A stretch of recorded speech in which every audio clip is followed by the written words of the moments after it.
Welcome to Hotel Bar Sessions, episode 12. Today's topic, WhoDunnIt? Welcome to another session of Hotel Bar Podcast. I'm Ammon Allred. I'm joined here by my two co-hosts. I'm Shannon Mussett. Hey, and I'm Lee Johnson. Good to see you guys. Good to see you too, Ammon. We're trying to recreate here the effect of and the fun and the camaraderie and interesting conversations of when we get together at the end of a really fascinating day of conferences for the real conference when we talk together at the hotel bar after the fact. And so with that in mind, I'm going to ask both of you guys, what session did you just get out of and what are you drinking today? Shannon, you want to go first? Sure thing. I've decided, due to the content of today's discussion, I'm going to have a glass of dark red wine. And I just got out of a session, one swallow, have a glass of dark red wine. And I just got out of a session, one swallow does not make a summer, experience over time matters in politics, this argument only applies to Pete Buttigieg. I did not know where you were going with that, but you brought it home. What about you, Lee? So I also am changing my drink order for today's topic, and I am going to have a dirty vodka martini, shaken, not stirred. Nice. And I love that drink. I do too. And the paper I got out of was titled The Perils of the Fourth Step: Why Philosophers Can't Quit Philosophy. Okay, I'm so glad you laughed because I wasn't sure that everyone would. Okay, so for listeners, the fourth of the AA steps requires a searching. We just get stuck there. I also will order a special drink for today. I'm going to order a Sambuca with 3 espresso beans on top, which is on fire in a second. And I just got out of a session entitled Thus Quote Zarathustra. Did Nietzsche invent the internet? Turns out the answer is no, he did not. But you required an entire paper to convince. We needed a whole paper to ascertain that actually, no, it's not really a thing in Nietzsche's philosophy. And nevertheless, people just keep on talking about Nietzsche on Al Gore's internet. Zarathustra does quote left and right, so that's fair. But True. He might have just invented Twitter. So what are we going to talk about today, Eamon? I'm glad you've all come here because I think over the next hour, it will be revealed that one of us is a murderer. Dun, dun, dun. We'll figure out which one. Because today we're going to talk about WhoDunnits. More broadly, we're going to talk about mysteries and detective stories, which I really like a lot. I don't think I'm an aficionado, but I like a lot of them. And I've been interested in philosophically for a while. I know, Lee, you have also. Shannon, I think you're a little bit more of a skeptic, but hopefully by the end of today, we'll have persuaded you some. I'm definitely open to being persuaded. And I will say that doing all the research for today's episode, I'm already more open to being persuaded than I was before. Good. So the reason why I wanted to have this conversation, part of why I want to have this conversation, which is a specific show that I was watching, which I couldn't convince you guys to watch just because it's in Danish and 6 hours long. Shocking. But I'm still going to talk about it later.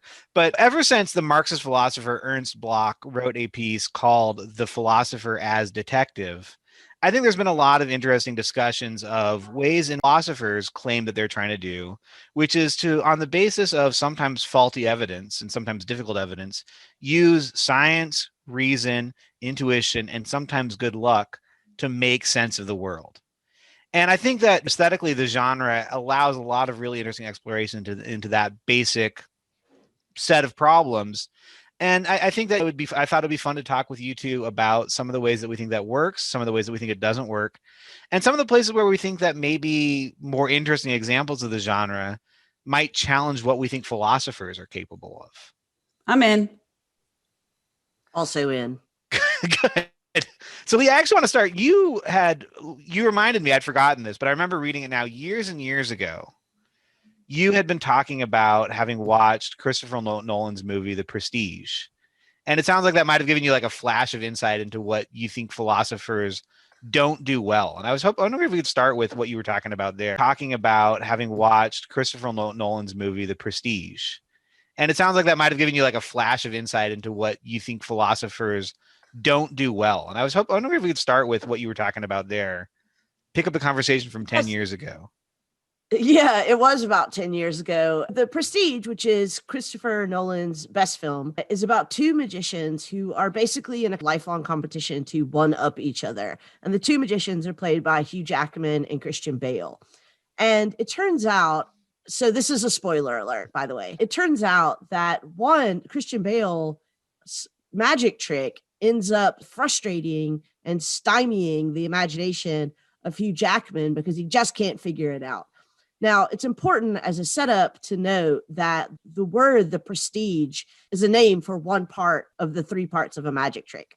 So the magic trick involves the pledge, where you show the audience something ordinary, show the audience a bird, and then you make the bird disappear. And then the prestige, which is when you make the bird reappear. And the film is based on this idea that nobody claps at the turn. Nobody wants to just see the bird disappear. We want the bird to reappear, that we only clap at the prestige. Hugh Jackman is trying to figure out the trick of Christian Bale's character. Now, it turns out, and again, as I said, this is a spoiler, that Christian Bale's character in the film actually has a twin. And so he's only capable of doing this trick because he has a twin, which he, keeps covered up for his whole life. But the idea here is that Hugh Jackman's character remains really confused by whether or not actually what Christian Bale is doing is real magic or whether or not it's a magic trick. And he more or less drives himself mad trying to figure out how the trick is done. And one of the reminded me a lot of philosophy, that this is what we do. We find these things that look like miracles or look like magic, and we want to make sense of them. We need to make sense of them. And so in many ways, that philosophy is the prestige. It's making the extraordinary ordinary again, or at least making it make sense. So that was my 10 years ago theory about the prestige. And when you brought up this topic for our podcast, I think it might actually fit with what I anticipate are your intuitions about what makes mysteries philosophically interesting. Yeah, no, it absolutely does. Philosophers are really good at the well actually part. We don't build up what all the elements of the problem are. And I think one thing that's really fascinating about the mystery genre is it does that really well. I think that there's a wager that goes on there that there should be some way to explain it. Yes. And I think it's that character that Hugh Jackman can't get over. And of course, in this case, there really is an explanation, as it were. But I think that's also right. Isn't it just the structure of mysteries? Is that there's no miracle here. There's no magic here. There's something to be solved. Yeah, that seems to be a crucial wager. So I just in line with this, because you mentioned Ernst Bloch, he's got a nice little encapsulation of what you're talking about. And I actually want to use this as a springboard to talk about what exactly is the structure of a mystery, because I think there are a lot of genres that are mysterious and there are a lot of ways of investigating and there's a lot of ways of keeping a reader's attention, but they're not all the genre of mystery. So right. I want to read this quote and see if you agree with it and then see if we can push it a little bit. So the quote is, "Before the first word of the first chapter, something happened, but no one knows what, apparently not even the narrator. A dim focal point exists, as yet unrecognized, whither and thither the entire truckload of ensuing events is mobilized. A crime, usually a murder, precedes the beginning. In all other narrative forms, both deeds and misdeeds develop before the omnipresent reader. Here, on the contrary, the reader is absent when the misdeed occurs, a misdeed that, though conveniently home delivered, shuns the light of day and lingers in the background of the story. It must be brought to light, and this process itself is the exclusive theme." And that's actually from Colin Harper's article talking about the mystery in Ernst Bloch. So what do you think of that? Do you think that's a good encapsulation of the structure and what it is about it that you find so intriguing? Yeah, I think so. One of the things that I am going to want to talk about, because I can't help myself, is generic subversions. So ways in which these expectations that are structured get subverted. But I think as a starting point of ways in which these sorts of stories are often structured, interesting about the genre, something that I think has bled into other genres in a lot of ways, is this refusal of omniscience. The story won't work if the reader or the narrator has all the information. And that seems to be crucial, so that we're going to be going through, in some way, shape, or form, the process with the investigator, whoever that investigator ends up being. I think that's a really interesting way to say it, is this sort of refusal of omniscience. I do think, though, that it is important that both the reader or the viewer and the narrator have common understanding, though, that there is an answer. Even if no one knows it yet, from the God's eye view, this story can make sense. Yeah, that's going to be super important. Right? There is a structure, there is a sensibility. Something did happen, and there will be some way. And equally importantly, there are techniques that is a structure, there is a sensibility. Something did happen, and there will be some way. And equally importantly, there are techniques that will correctly reveal what happened. And so interestingly, I think that that's what philosophers claim we do. That's also going to be the way in which whoever it is that's let's just call this person the detective, even though we're talking about a lot more than detectives. But there's going to be the way in which the detective uncovers this that is going to, in various ways, generally parallel the way in which the narrator reveals it. So yeah, there's this ontological and epistemological commitment to the comprehensibility of the crime and to the ability of somebody to explain the crime, both internally and externally to the story.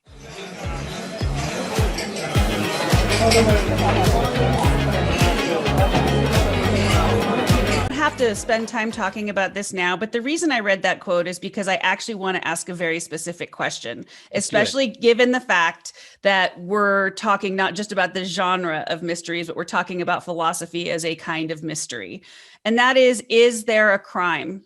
Does there have to be a crime that initiates both the mystery as a literary genre and, more importantly, I guess, for my idea, is philosophy as a discipline? Is there always a crime? I don't think that there has to be a crime in the traditional way that we understand a crime, but I do think that the genre itself presumes that the not knowing is a kind of crime. Yeah. Yeah. Yeah. That there is something that hasn't been figured out that could be figured out.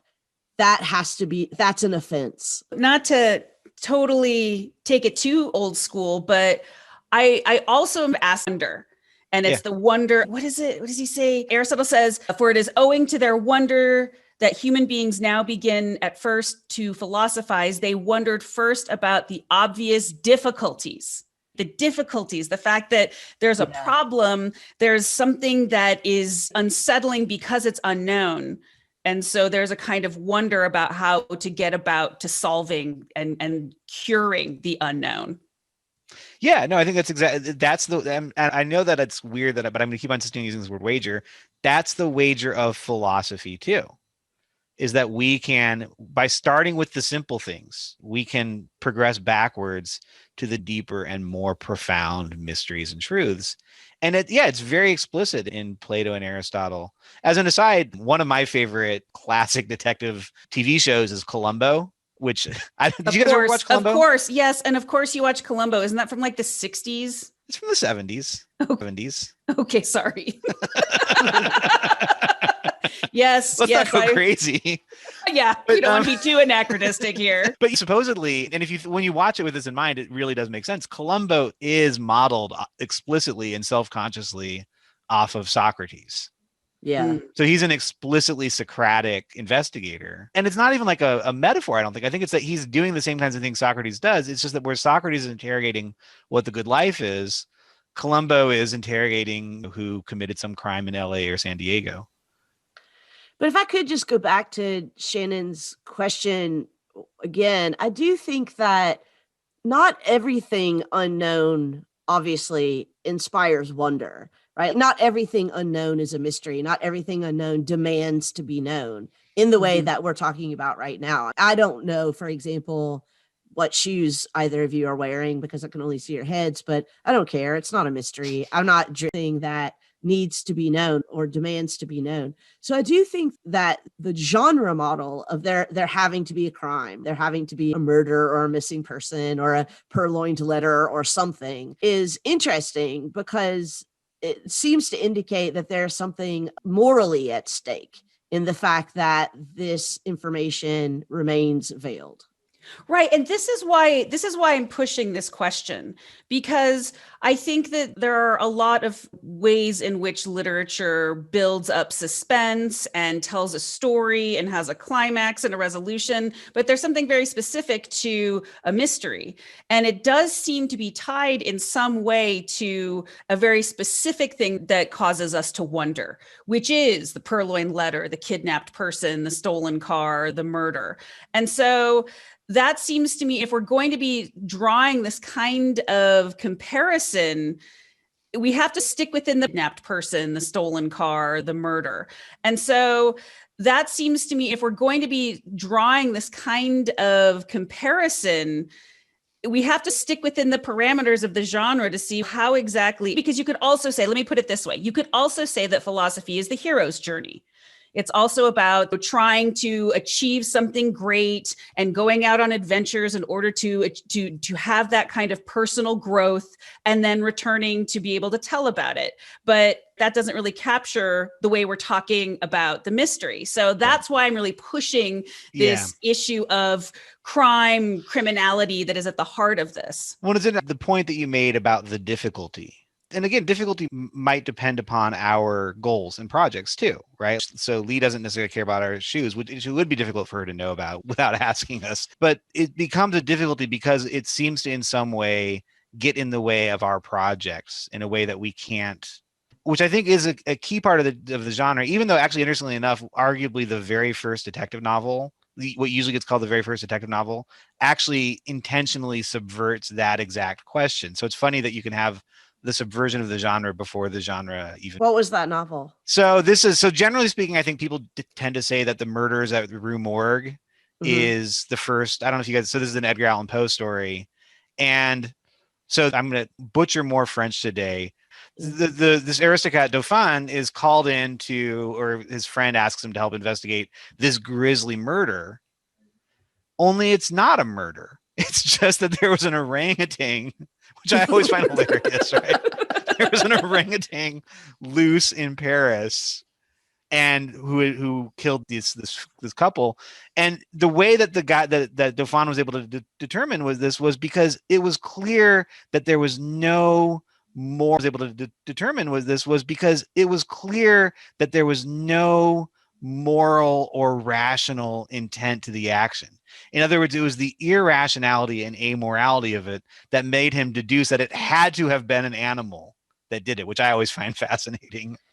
I also want to say that is why whenever I ask philosophical questions or watch Dateline, my first question, is it an orangutan? And how often does that work out for you? It's like first eliminate the orangutans and then ask the deep epistemological questions.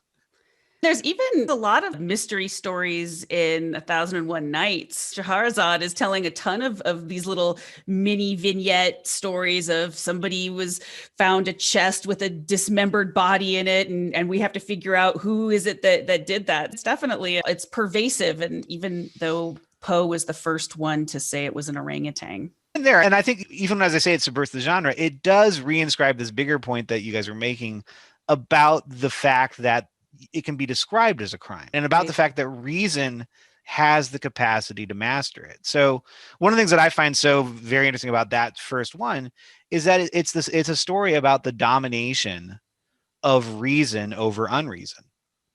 And presumably, I think a lot of times in a lot of even more traditionally structured mystery stories where there is a crime, that same element will come up over and over again. In fact, we'll talk about it as is the criminal mastermind sufficiently smart to outsmart the detective? In other words, we think that at bottom, again, this is very explicit in The Prestige, what we're dealing with is a battle of wits.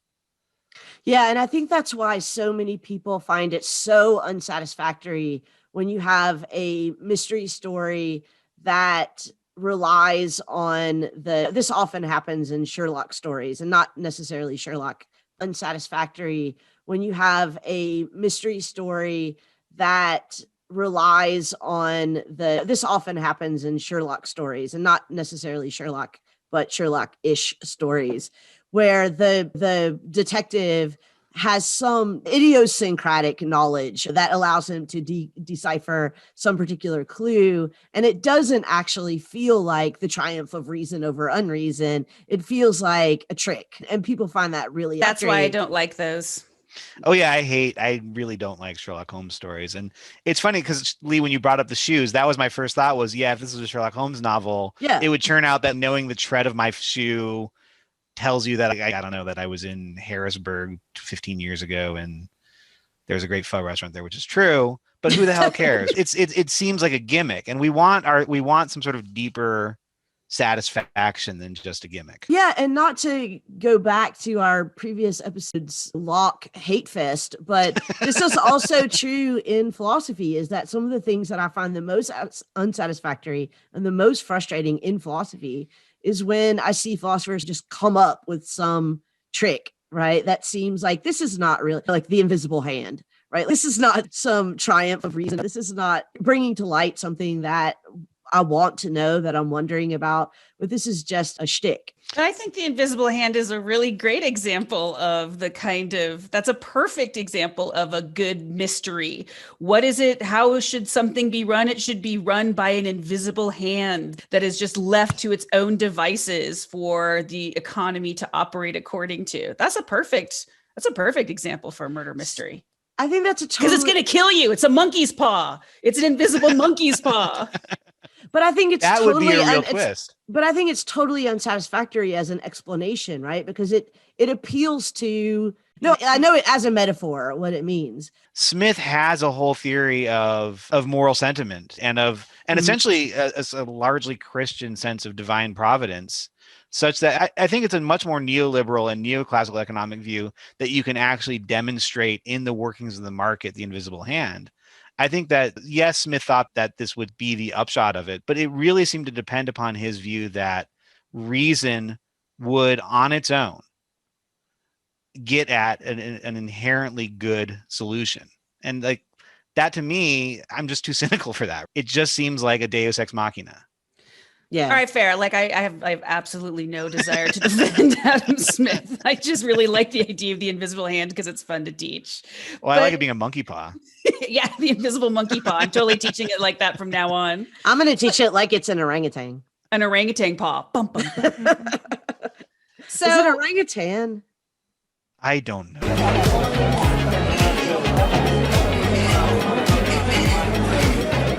Hey listeners, we really do love to hear from you. So feel free to send us an audio clip with a comment or a question to hotelbarpodcast@gmail.com.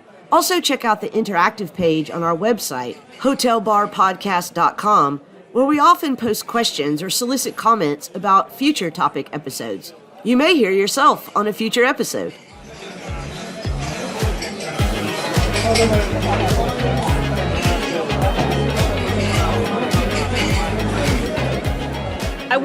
I guess I want a little bit more clarity, because I won't lie, I'm surprised that what you both seem to be really liking about the genre is the sort of victory of reason over unreason and the dominance of reason over unreason, because we usually are harshing on that as something that has been a problem in the history of largely Western ideas and practices, which is reason will dominate nature, reason will make nature reveal its secrets, and then it will be able to control nature and also be able to control everybody else because it will be able to bring to light everything that is hidden and mysterious that we wonder about. And it's only a matter of time, right? This is always what I reject in the contemporary arguments with the physicists and the philosophers. The physicists basically saying, look, we will get the secrets, we will get the answers, we will uncover all of the mysteries.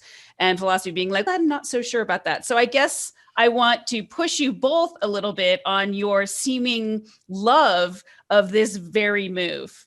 Yeah, I said that I wanted to get to the subversions too, because I think, and that's why I've been insisting on the word wager. I was really, and I wonder if I was sort of surprised that you didn't go all Hegelian on me when you bring up is all philosophy a crime?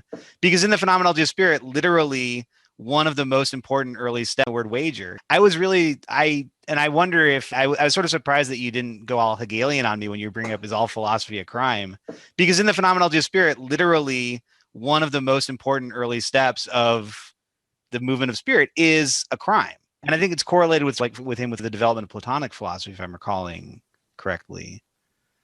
I don't know, but I might be making that part up, but that's a longer story. It's a key movement. I think one of the key things that happens in Hegel is that as a wager, it actually isn't a wager that always succeeds.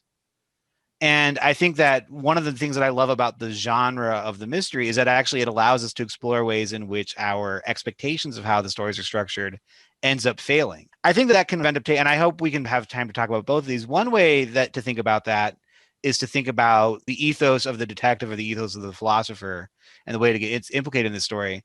The other is whether or not that original expectation that we're going to know what the mystery is and we're going to be able to resolve it may or may not get thwarted. I think that also that Ammon's description of the triumph of reason over unreason is only one way to describe what that sort of deciphering is. I think that we could also come at this in a different way. This is a maybe predictably Derridian answer, but given the text here, there are going to be certain moves that I can make that are going to reveal certain things. And if I decoded and deciphered in different ways, different sorts of things would be revealed. It reminds me a lot. I don't know if any of you have seen this, but this HBO, I think, miniseries called The Night of. It's a 6-part miniseries. It's set up as if you're trying to figure out whether this kid killed this woman. But as the story goes on, that becomes less and less significant. That whether he actually did it becomes less and less significant. And there are all kinds of other mysteries to figure out. How is it that the criminal justice system, maybe to show that the same story can be decoded in many different ways? And not all of them, I would think, would be aptly described as the victory of reason over unreason. I think, for example, in The Night of, one of the things that I think if you successfully decode that story is about really developing a sensitive attention to the moral and political and social dimensions of the justice system beyond who did it, beyond the question who done it. I want to go one step further and then hear Ammon respond to this original question that I asked, which is in talking about our expectations being thwarted. I think of one of the best sort of detective mystery novels is Kafka's The Trial. And unlike The Night of, where there's a lot of different ways of interpreting it, there's a lot of different sort of possible answers to what is the mystery and what is the solution to it. There's really very little in the way of that in The Trial. In fact, you end up less understanding of what the crime is and less understanding of what the motives are and what the evidence is by the time that you're finished. And it's the whole story is an exercise in completely undoing reason and showing that there's just absurdity. Yeah, I think that The Trial really gets at the way in which reason can devolve into rationalization. Joseph K. is trying to show his innocence by first establishing what is the thing that they think I'm guilty of, but that means rationalizing what his actions are. And of course, he runs them into the fact that he can't, that it doesn't work that way. And what's being done to him, rationalizing what's being done to him. Well, there must be a reason all of these things are happening. But again, it shows that it's still a mystery. And it's definitely, you're trying to play the detective along with Joseph K. to figure out what happened and what's going on, but you're completely thwarted by the end of the novel. And just going on that idea of the genre being reason's victory over the doing that and thwarting that. Yeah. So Locke makes this point that if we think about one of the constitutive moves of the mystery story being the revelation of the secret, you guys are pointing to two different ways that can be much more contingent than we want to pretend that it is, or much less structured by the actual nature of reality. One being, as Lee is pointing out, you could reveal things in a lot of different ways, and different ways of revealing things are actually going to end up making the mystery different things. And the other being, and it might be that there's a total blackout at some point, and there are some things that we just can't reveal. I'm really sympathetic to both views. Yeah. Lee, with your point, one of the things that I was wondering as I was preparing for this episode is, does The Wire count as a mystery? Does it count as a police procedural, which is a specific kind of detective genre, or not? And it seems like if you think about McNulty, and I'm just going to assume everybody's seen all of The Wire 10 times as they should have. But if you think about the way that McNulty and Bunk and Freeman, especially those three, interact with one another, that's a police procedural. It seems like if you think about McNulty, and I'm just going to assume everybody's seen all of The Wire 10 times as they should have. But if you think about the way that McNulty and Bunk and Freeman, especially those three, interact with one another, that's a police procedural. But there's so much more going on in the story. I don't know if it's fair to still call it a police procedural anymore. I'm not sure that I would necessarily agree that all police procedurals are mysteries. I think that some of them definitely are, in particular, those that are combined with also courtroom dramas. They tend to be mysteries, but I don't think that I would describe The Wire as a mystery. But think about how it starts. So at the opening, McNulty is insisting that there's some way that they can investigate and figure out who Avon Barksdale is. That they know that there's this new, they might even know it's Avon Barksdale yet, but they know that there's a new player who's much more dangerous in West Baltimore's drug scene. And he's trying to get permission to use to get a wire so they can uncover who that is. And for the first few episodes, we don't find out who Avon is either. Now, eventually, of course, the story will sort of sprawl out. We'll get his character. We'll get Stringer Bell. We'll get so many. I could just now name all the characters from The Wire and how much I love them. But I do think it starts off with a much more straightforward, who is the guy who's controlling the West Baltimore drug scene? Yeah, but I'm not sure that that seems to me to be an element of all storytelling, is that it's going to start off with something presenting you with a world that you want to know more about. I'm not sure that is in every instance a mystery, even when the kind of bookends of the story are the promise of the revealing of a secret. So I'm thinking of Game of Thrones, for example, which had that kind of model, but I don't think anyone who watched however many seasons of Game. Yeah, and I think that The Wire is an interesting case, because I do think that The Wire might be a lot more like how I just described The Night of, which is that it might draw you in with this, what looks like a mystery structure. But first of all, it's uncovering secrets all the time. So it doesn't seem to me like it sustains that structure if we're talking about the series as a whole. But also what The Wire does is constantly make you revise your estimation of what is important, what information is important, what relationships are important, your kind of interpretive frame. That doesn't seem to me to be primarily what a mystery does.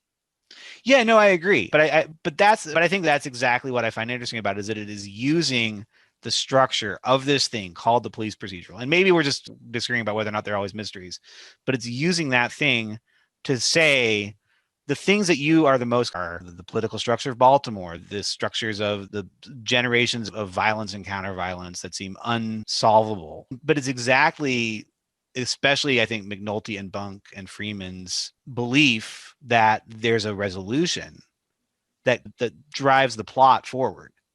All right, nerds, I'm gonna bring this back to philosophy, and just because I'm actually now intrigued by thinking of this as a model of philosophy. So in talking about The Wire and in talking about The Night of, and maybe even talking about the trial, you could say that part of what is attention grabbing is that you're led to think that this is the one path that you should be following in order to discover the secret or solve the mystery, when in fact it opens you up onto all of these other different sorts of paths. And so I'm actually liking this as a model for philosophy and philosophy's discussions with itself. Just like you think that you're going to find the answer by following is all of these other forks in the road that can lead you down different paths. So would you say that would be a useful way to think about the engagement of philosophy and philosophers with each other?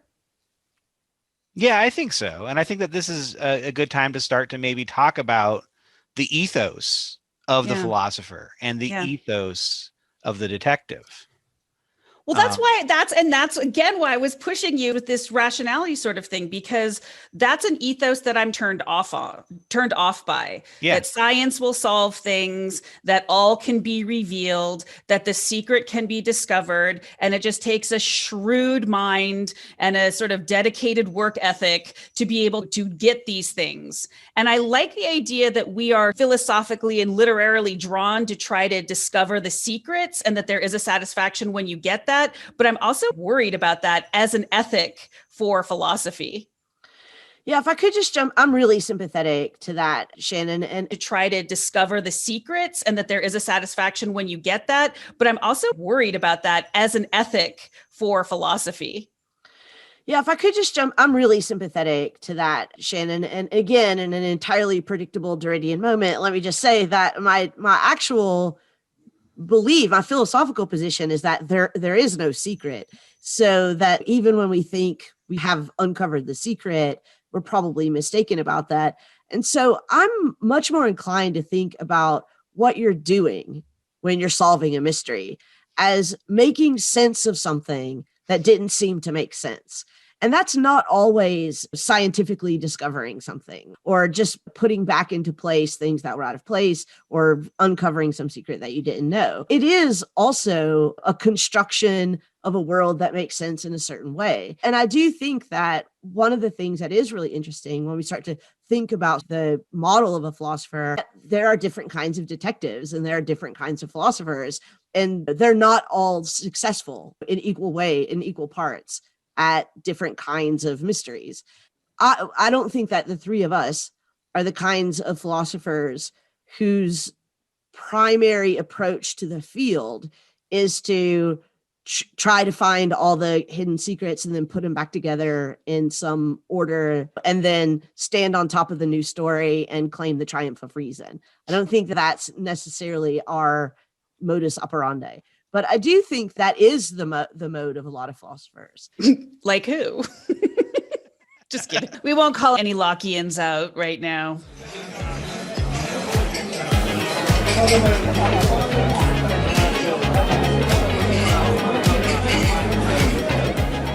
Hey everyone. We love to hear from you in the comments on our Hotel Bar Sessions Facebook page. And if you're on Twitter, you can also follow the HBS hosts on Twitter.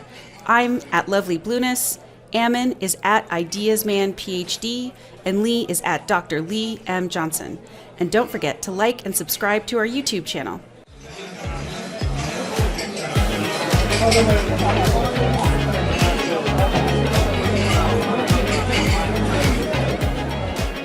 One of the things that I do think that we have to be careful about in philosophy is becoming so accustomed to the way that problems have been solved before us, that's the only way we know how to do it. So we only know how to ask certain questions, and we only know how to recognize certain kinds of answers. I actually fall into this exact problem when I watch Dateline episodes, Dateline is one of my favorite true crime mystery shows. That's just because all the murders happen in Utah. They do all happen in Utah. I don't know what is going on in Utah, but a lot of them happen in Utah. There's a lot of people getting them. Is that if you watch Dateline or true crime shows like that, if you've gone 10 minutes into the episode or 15 minutes into the episode and you've only heard somebody's voice and you haven't seen them, they're probably in jail, and that's why you haven't seen them. So it's they remain on your candidate list for perpetrators.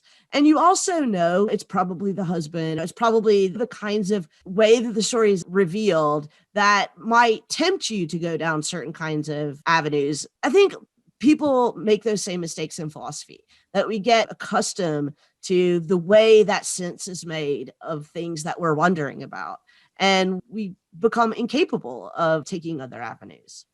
Yeah, and I think that in the genre, I love like Agatha Christie, but I know that those are super cornball. And I think that the whole cozy mystery genre that sometimes gets called involves sometimes these sort of very formulaic approaches. Lee, you and I, in one of the podcasts I did for Black Mirror Reflections, was the police procedural Hated in the Nation. And one of the first things that blew the main detective in that says is, it's always the husband. Yeah. And and of course, in this case, it's not. This is one of the few cases it's not. But her point is, we want to believe that there's these deep, dark secrets. And most of the times there isn't. Like most of the times it's the husband. And most of the time it's in Utah. And most of the time it's in Utah. I'm starting to look over my shoulder. Should. Look up She's for like, Mike. for the bodies I stashed. Shannon's like, yes, it's always the husband. It's always the husband. Just remember that. I think that implicit in a lot of contemporary storytelling is that we do, in sort of our postmodern lens, want to subvert the traditional story. So true crime stories don't often have strong points of view.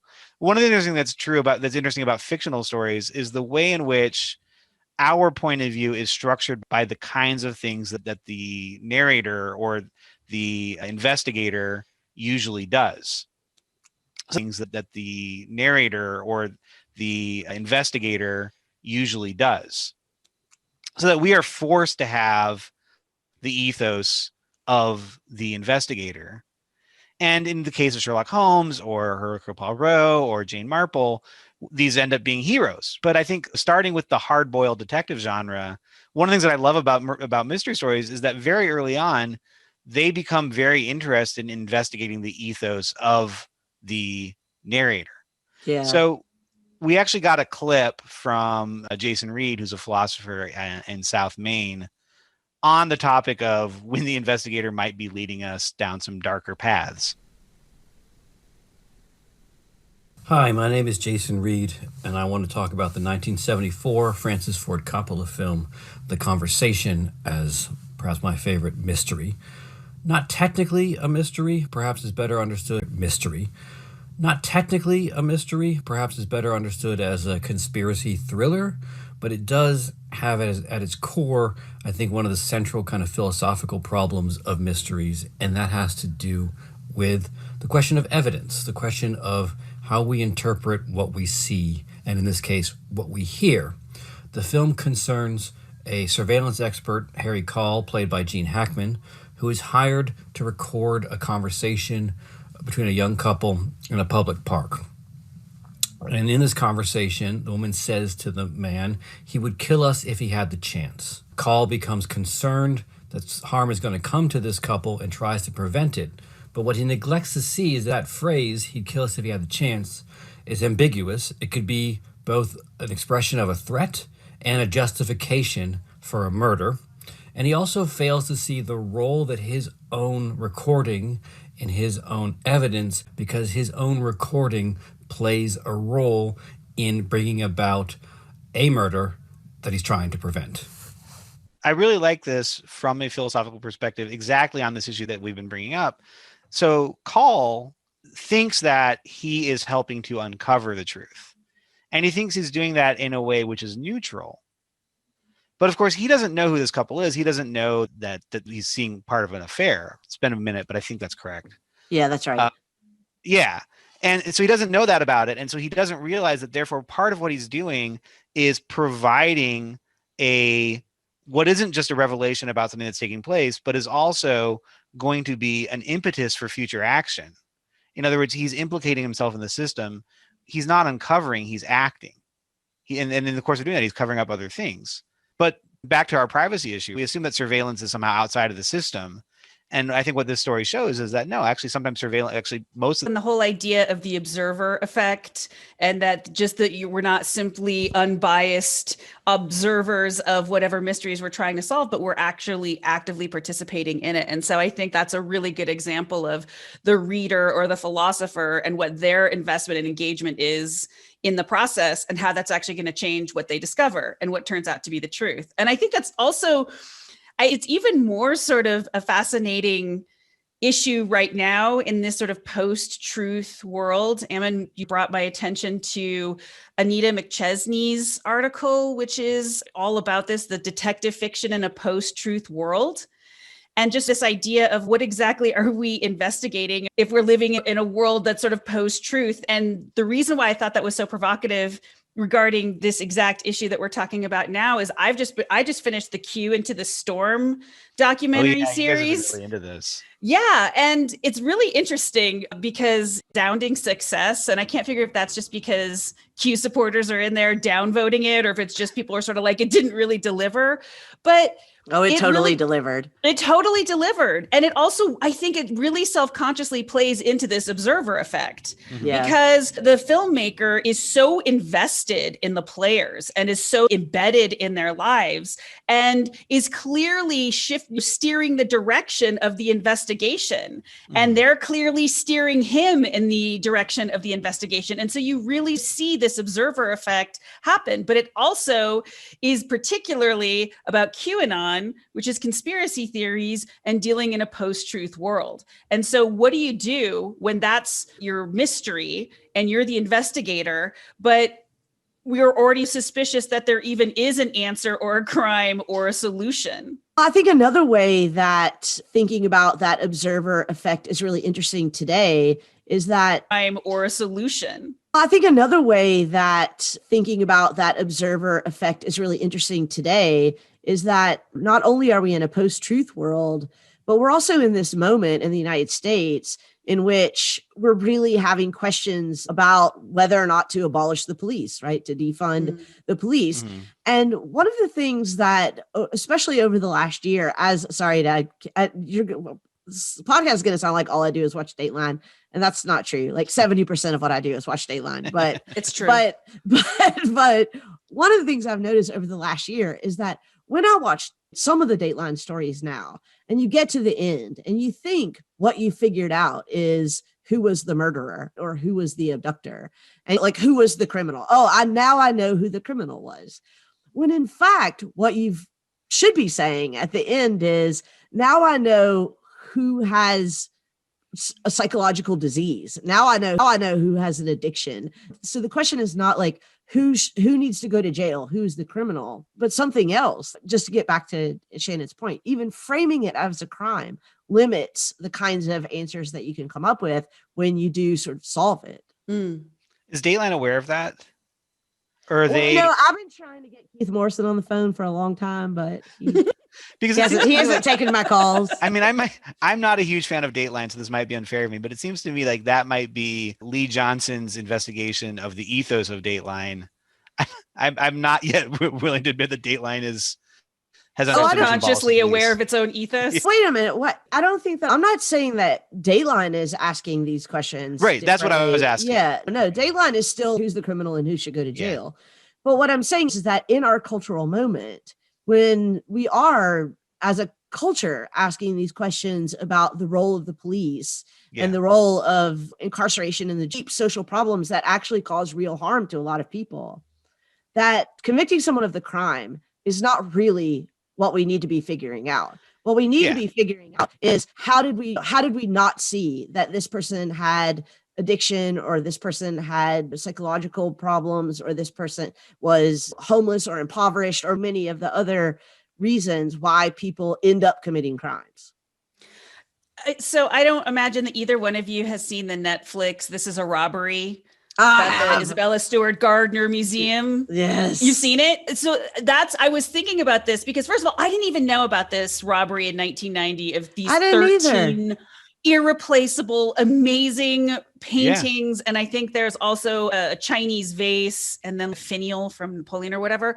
So I didn't know anything about this. But what's so interesting is that the ethos of the series, because we still don't know. You don't get the aha moment. There's not the what it ends up doing, for me at least, was show you how marvelous and beautiful these paintings are, or these works of art are, because they keep going back to them and giving you these beautiful, detailed images.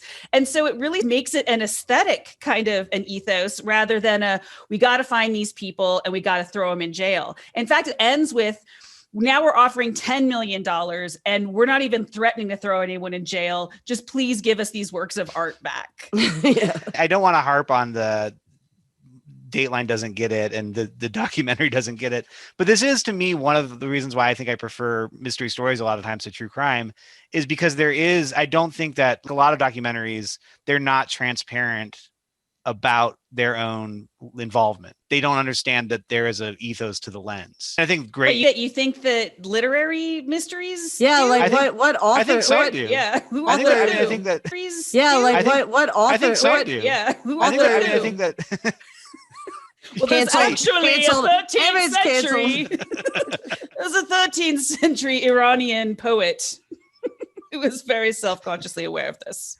I mean, But in all seriousness, from- Eamon, like Yeah. if I was reading a mystery novel yeah, and the novelist, the narrator, the novelist or the narrator yeah. were transparent about their own sort of observer influence in the way that you're describing, that would not be a good mystery novel. No, I'm not saying that they're transparent about it. What I'm saying is that because there is a character, because there is a narrator, because there's a novelist, there's a detective, there's ways in which a good storyteller can make you have to reflect self-consciously on the lens of the story in a way that you guys as sophisticated viewers are taking to true crime,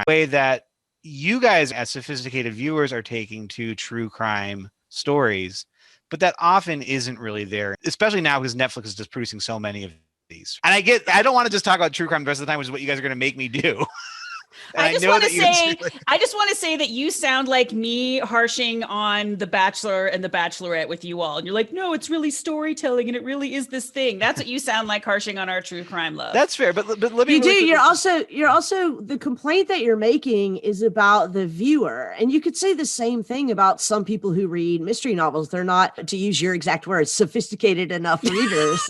They're not sophisticated enough readers to reflect on the role of the storyteller. But true crime documentaries also have a storyteller. And I think that there are a lot of people who do. I think this is how we got the whole Serial podcast, right? Is that you had a lot of people who've been watching these true crime documentaries for a long time, that we could be doing this, other kinds of questions, ways that we could be telling this story. I think you're being totally unfair to the television genre there. That might be true, but I that's with respect to Serial, I'll grant that. I do think mostly I'm just harshing on Dateline here. But you're just not a sophisticated enough viewer to watch it. But I do think that you're missing my point about the narrator, right? It's not about the sophistication of the viewer. It's about the fact that you're able to deploy narrative techniques to make something thematic, to make something part of the story, which Serial does do, but which most true crime stories just don't do. The camera is set up somewhere and it's rolling, as it were. Or Dateline is structuring the story in a certain way. The producers are off screen in certain ways. And the point that I'm trying to get at, maybe I'm wrong about true crime stories, fine. But the point that I'm trying to get at is that I think of the implication of the investigator. And there are ways to investigate that literarily that open up new avenues.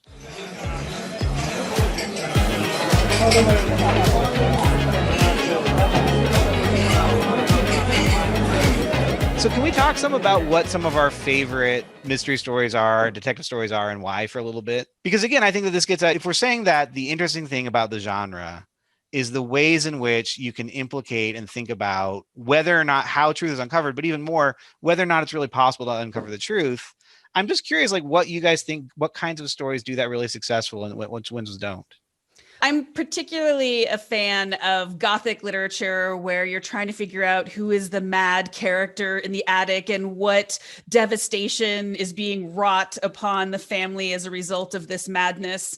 But honestly, I've recently got into Murakami's work and I love that the whole time you're looking for something, but it's really actually a sheep it's mad with power and has a diabolical plan. So it's completely unexpected. And it's got that hard-boiled edge to it. So we're back to animals. Yeah, I'm gonna have to add that to my orangutan list. Yeah, that's right. Diabolical sheep and orangutan. First rule out monkeys and sheep. What about you, Lee? I'm not going to add any new titles. I do think that in terms of television series, that Dateline is still one of my favorites. I think I like the formulaic formula. I like the formulaic formula too.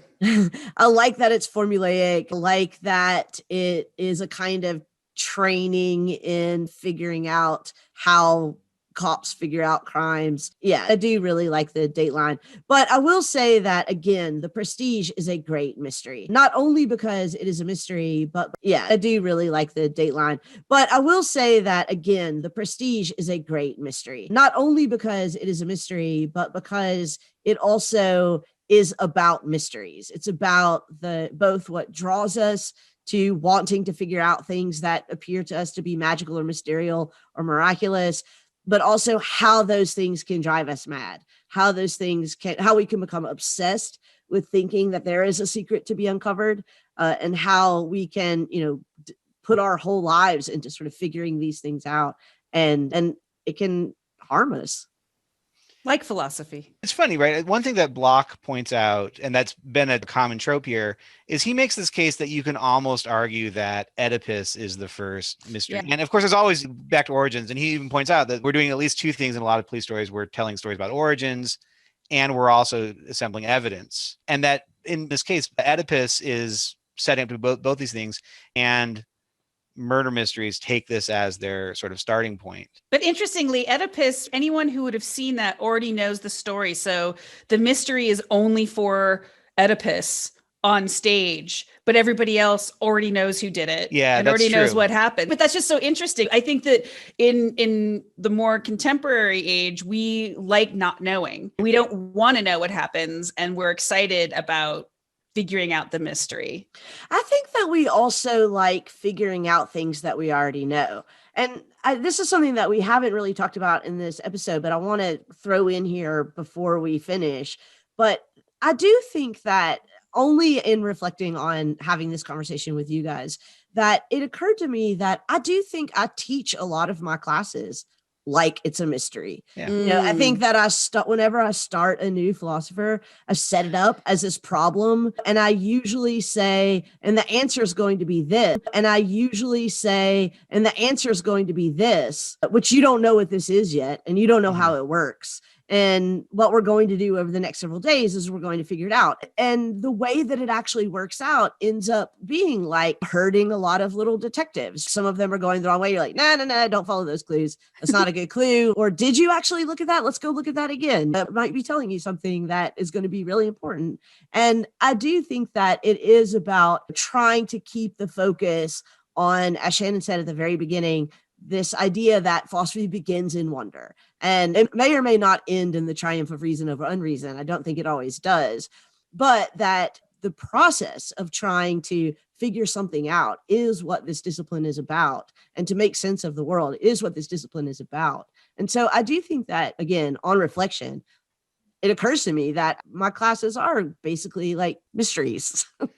I absolutely love that. And everything that you just said to describe the classroom experience, I think that's so good. And maybe we can talk more about it in the next episode on teaching. But just to add to that frustration when a student, you're like, here, I'm leading you on the breadcrumb trail to get you to uncover the great mystery of whatever thinker that we're working with now. And then somebody will go to the end and be like, yeah, but there's this great quote at the end that just says, and you're like, no, we can't go to the end. You have to follow the steps so that the mystery, it's a better prestige moment. You don't want to just immediately see the prestige. You got to go through the effort of the whole performance. I think it's funny because I think that I keep on going back and forth. I actually have three answers to this question, which is too many. Comment. I know. What's that? Comment. 3 answers and a comment. Yeah. But I think one of the things that I was thinking about as I was trying to figure out what I would say here is like all three, again, I hate to harp on the same points, but it has to do with an ethos. And Lee, I think what you're describing in the classroom is a certain kind of ethos, right? Yeah. Because we all know philosophers who do the same thing that you're doing, but are assholes about it. Right. And I think that what I was trying to get at with a lot of the narrators, I think a lot of the narrators, the traditional narrators in detective stories, are assholes. And I really love, so Shannon, I know Lee and I like Knives Out, which you don't. See, that to me, Knives Out feels just, you like Agatha Christie. I do. But it just feels formulaic. But the interesting thing about it is that I think that the main character, the main detective there, Benoit, whatever his name is, he doesn't seem like a very good detective. And what makes him a good detective is that he trusts Marta. So he's not actually revealing the truth. He's letting her, or he's not interfering with her his sense of her innate goodness and her not wanting to play the same game that the rest of them are playing be a way of shepherding the truth out. And I think that that's a teacher not wanting to play the same game that the rest of them are playing be a way of shepherding the truth out. And I think that that's a teacher focused way of being a detective when most detectives aren't. I still don't like the movie, but That's fair. I really like how that ties in with Lee's description of the teaching ethos. My other two just really fast. I'm still we wanting want to to watch them. this Danish detective show, The Investigation. Which again, so as a concession, you guys, even though it's a narrative. Listeners, if you could only see Lee and my faces right now. Go on, tell us about this 6-hour Danish detective show. It is a true crime story, but it's done as a. Literally, the sarcasm was completely lost on him, and he's okay. Yeah, I'll tell you about this hour. I'm so glad you ignore asked. the sarcasm. Please do, as you should. Go on. I literally can't wait to hear. Go on. Do you guys remember when the torture submarine? This was real. So this is real. It's true crime. Do you all remember the torture submarine? I think we called that graduate school. No, there was this guy who had this weird submarine in Denmark like 3 years ago that he apparently abducted and killed a journalist on. So that part's but it's done in this sort of fictional way. But the thing that I find fascinating there is it's obvious that this guy did it from the beginning and they arrest him right away. But this gets to the post-truth point that you guys were talking about. The murderer just continually denies. They find a new piece of evidence and he'll just say, okay, well, I've got a new story that incorporates this new piece of evidence.